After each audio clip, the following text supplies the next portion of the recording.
In today's business world, being an average CEO is no longer an option. That's why we're committed to equipping you with the resources and the tactics necessary to not just survive, but to thrive. You're listening to Not Your Average CEO Lifeline podcast, where we are more than just a voice in the crowd. Hi, everyone. Welcome back to Not Your Average CEO Lifeline. Today, we have a returning guest, Logan. Logan, thanks so much for joining us for a second time. For the audience members who are not familiar with you, can you just give them a really short brief about yourself? And for those who are familiar with you, can you tell them where you are in your career now? Yeah, Danielle, Nicole, thank you so much for bringing me back on. Now it's almost 2 years later. It's pretty crazy to see where things have gone, but I'm Logan Cuvo. I'm the founder and CEO of Best Damn Tape. We're a sports/athletic tape company focused and committed on providing the highest quality sports tapes to athletes around the world. And we really beachheaded our market in hockey. I was a hockey player my whole life and really was familiar with that category. So I took off into there, and we've been making some waves. It's been amazing to see the growth of the company over the almost 3 years now. So it's awesome. We just secured our second NHL team and working on some more, and we're working on some awesome distribution deals. We're going down to moving into big retail. It's pretty crazy. A lot of movement, Logan, and how you got here part is, I'm sure, what our audience is really eager to hear, and what tactics you used and how you've, kind of scaled in a market that is really hard to get into. And we talked about that last time you were here. So can you tell us how you made, I'm going to dial it back just a little bit because I don't want to get to the good big jump, but for those listening, what did you do differently to break into such a competitive, high-profile market and to make that jump to, say, the National Hockey League versus, small businesses? Yeah, no, there's really a lot of interesting things that go on in my day to day when it comes to the sales pipeline and really building out that category. And I don't want to say I'm old school because I don't think it is, but I really try and foster a relationship with those people. I think, especially with B2B clubs, there's obviously the big market behemoth that I'm going up against, Howie's Hockey Tape. They've had a lot of market share for a very long time, and really finding different ways outside of the tape. Obviously, I could sit here all day and tell you how great our product is, but it's really more than that. When it comes to the B2B, we really want to be an extension of them. We want to be a family to them. We want to be able to work with them and supply any of their needs. We want to be able to take them out for food when they come to town. And just the little things like that have really kind of set us apart from, we're a small business still, but we're growing and moving towards different categories. And I really do think it's the soft skills. And I'll tell any entrepreneur that if you have the soft skills to be able to be personable and understand what the other person needs outside of your actual product, I think you'll be successful. I think that's great advice. And I think that's something that's missing, especially today with everything, obviously being online, and which is great because it makes us so productive, but you're not missing out on, driving those relationships, nurturing them. And that's something that sounds like your competitors aren't doing. So yeah, as Nicole said, we're so happy to have you back. It's so exciting to see how you have grown in just the time that we have talked, and you've made this really big leap in your business. And so how did you prepare your business to make that leap? So just your infrastructure, your operations, your systems, how did you go from this to this? I think our listeners would find that very valuable. It was a lot of, and that's such a good question. There was a lot of moving parts this past year. It was really a lot of my network. My network has allowed me, and I know it's corny, I know everyone says it, but it's really the truth. I was a part of this business accelerator last fall, and there was a new one just put up by West Virginia University, and it really allowed me to learn what it takes to be a CEO. I think that when I was 18 years old and I threw myself into this, even when I was talking to you guys for the first time, I didn't know anything compared to, and I know I'm going to keep saying that every year as I keep growing, but I think really the biggest thing is understanding your market, understanding what your customer needs, and setting up infrastructure it can be hard bringing people onto the team and trusting people with your baby and going on from there. But it's needed. A CEO can't be, I think one of the best things I can tell different CEOs is you can't be your website person. You can't be your marketing person at the same time. You need to really find people that you trust, and not necessarily allocate the task to them because it's not busy work. You want to work together with them because you can't be everywhere at once. And I think that was something I really needed to wrap my head around. And I have. And that's been one of the biggest things for us. We're starting to build out a team. And yeah, and also the name of the game, capital. Everyone is that's what makes or break businesses. We're debating doing a fundraise right now, just a little bit of inside. It's crazy. It's madness, and we actually had the opportunity to get some non-dilutive funding as well, from some pitch competitions, winning some of those. It was great, but really, I will say that the capital is king, like everyone else says. I have a question, Logan. I want to just go back to the first point you made about you are networking and you are relationship building, because being a COO, I know about the infrastructure. It needs to be there, right? So for our listeners, it has to be. But a really big piece of driving growth is also that relationship connections and putting in the effort. How much time do you think you spend on networking and relationships versus working the day-to-day?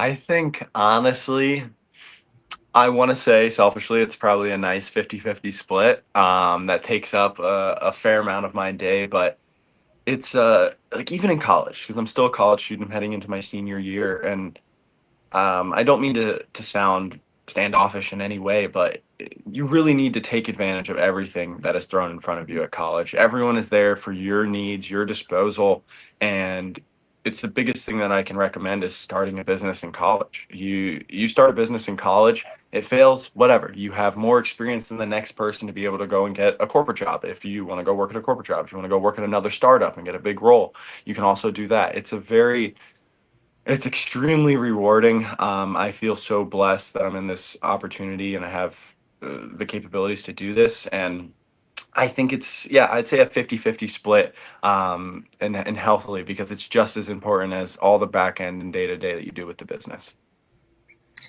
Logan, I had a somewhat similar experience. I wasn't in college, but I was 23 when I started this business. So like 100 years ago. And I think that you're right. It's like I didn't have the risk. You're almost so you don't care about the risk because there's not much to lose when you're in that position. So there's something to be said for that.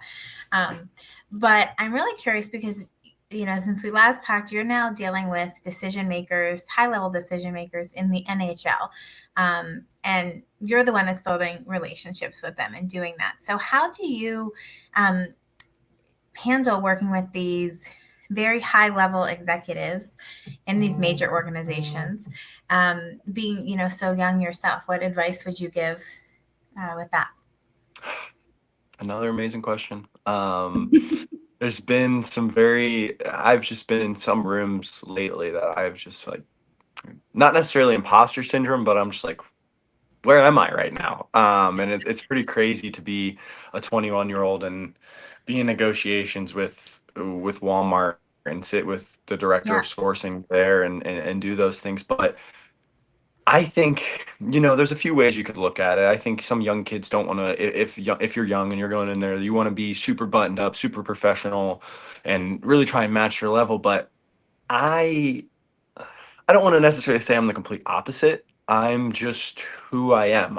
If I'm feeling that this is an extremely surreal moment, I'm gonna tell you that, and I'm gonna be very truthful. As like I'll tell you a funny story. I was pitching for the first time. I met the U.S. director of sourcing at Walmart, unbelievable human, and this was in there talking about hockey tape. It's not like they don't know, and not many retail buyers know a lot about hockey tape. So it's an education at the same time. But like I tell them at the end, I'm just like this is a dream come true. Like this is everything you could like I could have ever imagined as a little kid. I'm like you every time you go shopping, you're going to a place with mom to Walmart. And it's just those things. I think being back to again the soft skills and being a human being. I think it goes a lot farther than obviously your product's amazing, but if you're a human that they can relate to and they like and they want to work with you, it just gives that much more of a boost to anything that you're doing.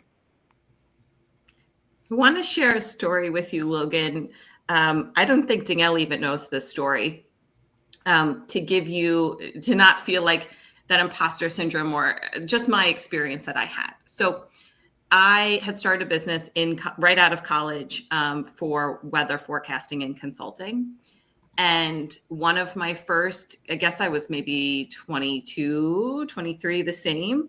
One of my first advisory meetings was in Manhattan with Verizon Corporation, talking to them about their flood barriers and how to predict the flood coming up.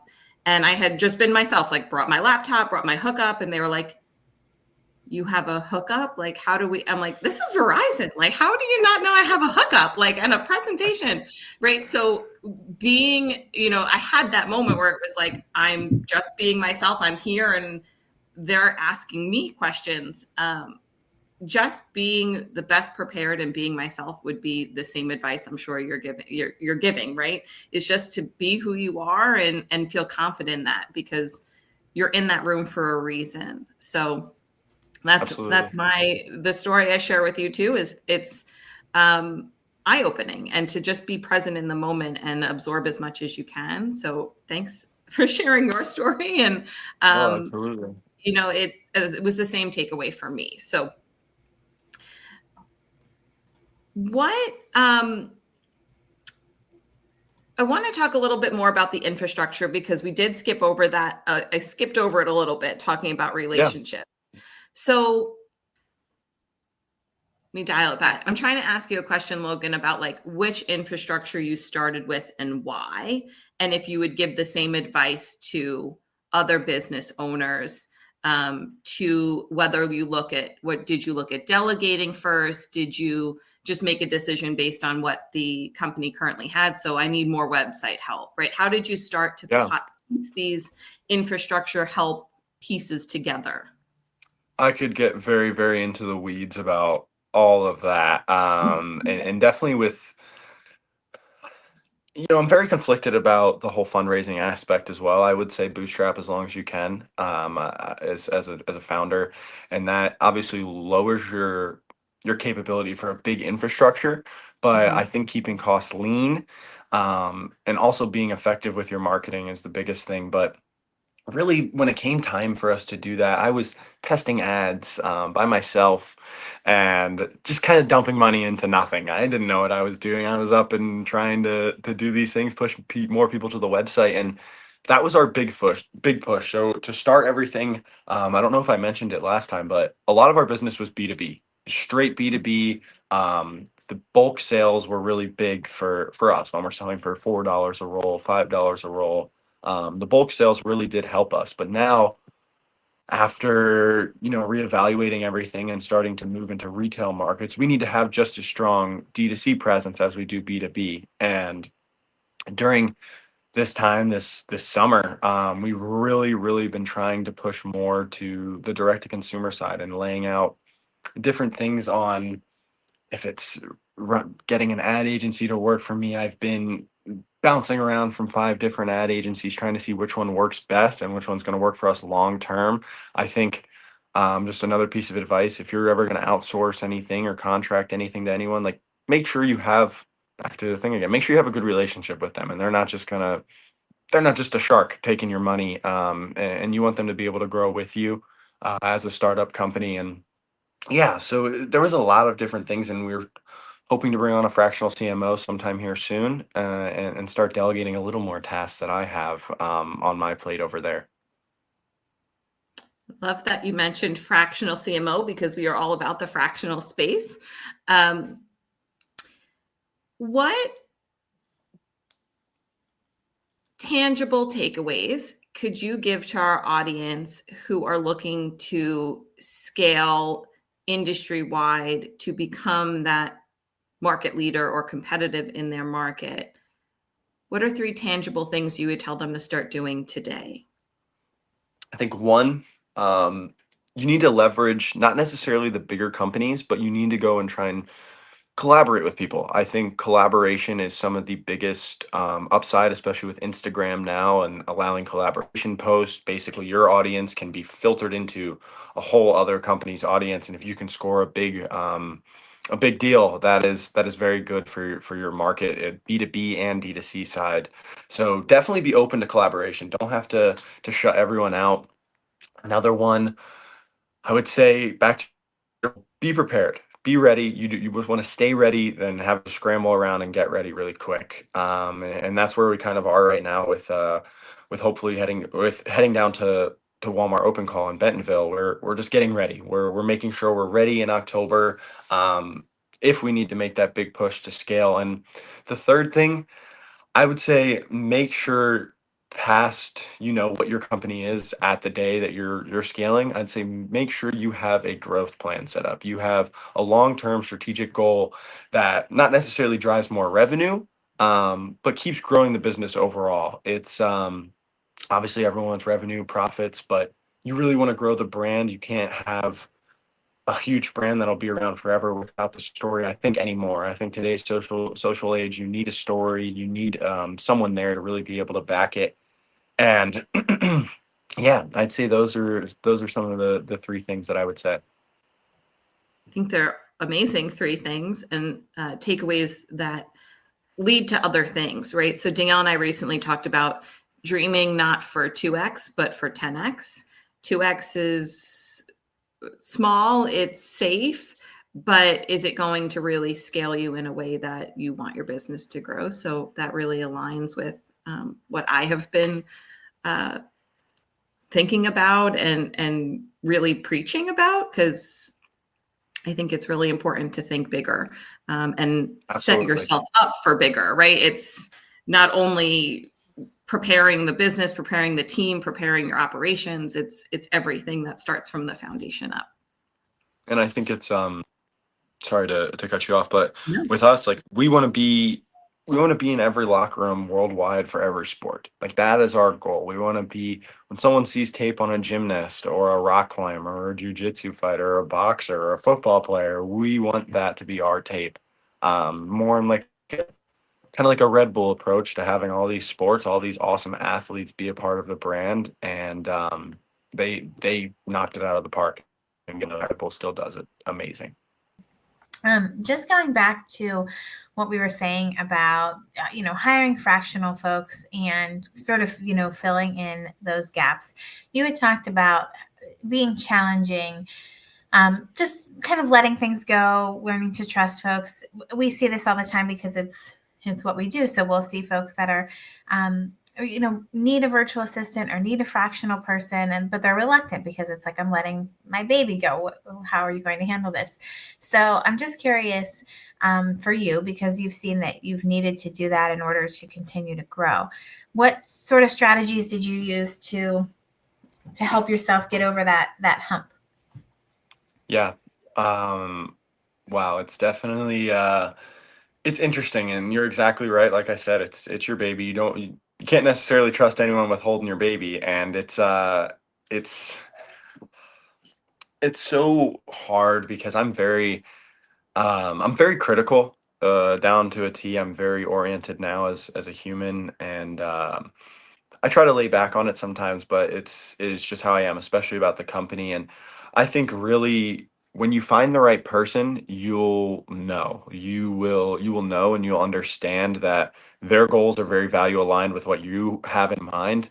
But that is to say, one meeting with them and being like, oh, even if they have an amazing background, scaling companies, whatever, I think you need to, down what I said before, you need to get to know that person, especially if you don't know them from the beginning and they're just coming to you, or you're reaching out to them, like, hey, we're hiring at my startup. I think really it comes down to how well you're going to mesh with the people, because it's your company. You need to make sure there's long-term success set up on that end. But it was something that I just had to wrap my head around. I couldn't. My dreams are the 10x. My dreams are the 10x, and I can't 10x by myself. That's just it's a moral of the story, and it's exactly where some people go wrong, and they don't want other people in, and it's something that you need to respect your. I think you need to respect your decision in that, and stick to your gut. If it's a person that you like, bring them in, and it's a person you think can be really effective, bring them in. And those are the two things that I would say. But you just have to go with your gut on it.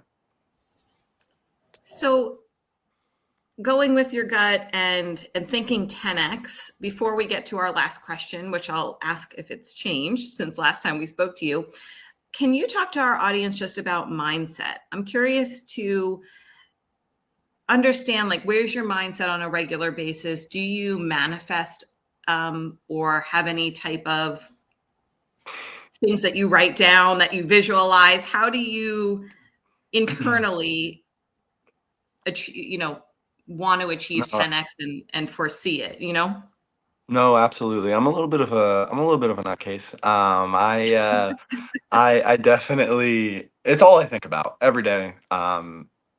Working 12 hours a day, probably more most days. The time I wake up to the time I go to sleep. So it's not really, I will say it's not, it's not for the weak, but anyone can do it. I think it's a lot of hard work. It's not necessarily, I'm not going to sit here and tell you I'm the most skilled person in the world, or smartest person. There's 1,000 people who are at my school, or more than that, who are much smarter than I am. Um, but I think it's just really day in and day out. You just have to be consistent. I think the consistency is the biggest thing. You can have one day where you do a bunch of tasks and you're feeling awesome, but the next day, if you just sit in your bed all day and don't really call anyone, don't really take any meetings, don't really do anything else, that basically sets you back the whole day before. So consistency, I know it's corny, but it's the absolute truth. Consistency, and I like to say, it's not necessarily hard work. You're not reinventing the wheel, especially with what I'm doing. It's just work, and when you enjoy it, it doesn't even seem like work to me. So it's just been, it's so much fun doing the work that I do, and I feel like I'm an athlete still with how much I put into it. It's a wonderful answer. And I completely agree, but I will disagree that I don't know if it's for everyone, right? That consistency, that routine, that drive, you have to be passionate about it in order to have the longevity there. So does that roll into our last question, or is it something different? Where has your mindset changed about being not your average CEO and what it takes? I think it's probably changed a little bit. Not too much. I just definitely still want to be extremely hands-on with what I do. Always. I know a lot of CEOs still step away once they get to a big point, but I want not necessarily be the face, but I want to be the person who is there when, from the beginning, these people have dealt with me, and they're going to deal with me when we are 10xing our revenue in that company. So I love it. And I think that that's not an average thing to do, especially as you get to 10x. But more than that, I think being a CEO goes hand in hand with just being the ultimate leader. I don't think it's possible to be an effective CEO without being an amazing leader. I have come across, just in my time over the past few years, just some of the most unbelievable mentors to me who were former CEOs, and it's just watching their mind turn and think while after I ask them a question is just so, I can't even describe it. It's very, very interesting, and I strive to be like some of my mentors that I've gathered over the years. And I think leadership is just a T. I wouldn't say it's not necessarily your average, but I think to be an effective CEO in any capacity, you need to have those leadership qualities down to a T. Wonderful answer, Logan. Thank you so much again for joining us. We would love to see you when you reach your next milestone, so please keep us in mind. Can you tell our audience again where they can find more from you? Yes, absolutely. I'm Logan Cuvo on all socials, LinkedIn, Instagram, Best Damn Tape, without the N on the end, BESTDAMTAPE. Best Damn Tape on all platforms, and www.bestdamntape for all of your tape needs. And if you want to reach out to me, feel free to shoot me an email at logan@bestdamntape.com. You've been listening to Not Your Average CEO Lifeline with your hosts Danielle Cuomo, CEO, and Nicole Gallicchio-Elz, COO. This podcast has been sponsored by Virtual Assist USA. If you'd like to know more about the hosts or exploring virtual assistant services, visit virtualassistusa.com for more information.